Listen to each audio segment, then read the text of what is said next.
Dur sayang ngapunten saestu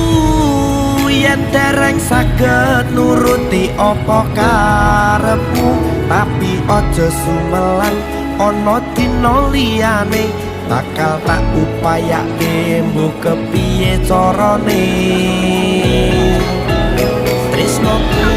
ora bakal luntur sayangku ora bakal goyah senajan kahanane bubrah aku bakal setia ora mungkin mendua matur suwun sampun ana ngancani neng saben dina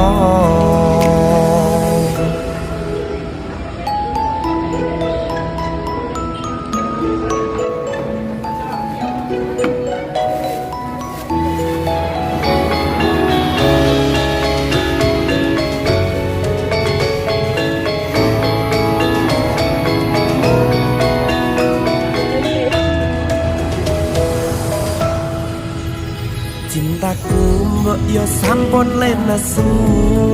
kabeh iso rasah kudu nganggo mecucu iman paras ayu mundak beda karo atimu rungo